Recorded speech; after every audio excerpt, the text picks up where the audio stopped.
சுவாமி விவேகானந்தரின் பொன்மொழிகள். நாம் வணங்க வேண்டிய முதல் கடவுள் நம் நாட்டு மக்களே. ஒருவரோடு ஒருவர் பொறாமை கொண்டு சண்டையிடுவதற்கு பதிலாக இவர்களை நாம் வழிபட்டாக வேண்டும். தேவை சித்த சுத்தி, இதய தூய்மை. அது எவ்வாறு வரும்? முதலில் விராட்டை, அதாவது உங்களை சுற்றி இருப்பவர்களை வழிபடுங்கள்.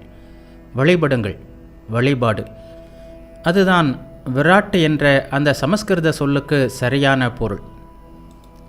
நம்மை சுற்றிலும் காண்கின்ற விராட் தெய்வத்தை வழிபடாமல் வேறு வீண் தெய்வங்களை நாம் தேடி செல்ல வேண்டுமா?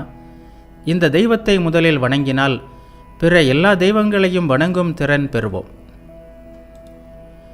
மகத்தானதோர் எதிர்கால இந்தியாவை உருவாக்க வேண்டுமானால் ஆற்றலை சேர்ப்பதிலும் சங்கல்பங்களை இணைப்பதிலும் தான் இருக்கிறது. நன்றாக தெரிந்து கொள்ளுங்கள், எதிர்கால இந்தியா முற்றிலும் அதையே சார்ந்திருக்கிறது. ஒரு கோடியில் உள்ளது பிராமண லட்சியம், மற்றொரு கோடியில் உள்ளது சண்டாள லட்சியம். நமது வேலையெல்லாம் சண்டாளனை பிராமண நிலைக்கு உயர்த்துவதுதான்.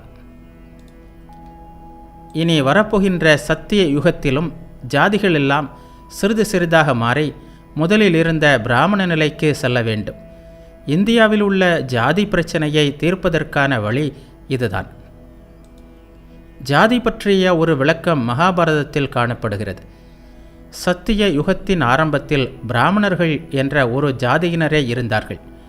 அதன் பிறகு பல்வேறு தொழில்களை செய்ததன் காரணமாக அவர்கள் தங்களுக்குள் பல்வேறு ஜாதிகளாக பிரிந்தார்கள். இதுதான் ஜாதி பிரச்சினைக்கு உண்மையான அறிவுபூர்வமான ஒரே விளக்கம்.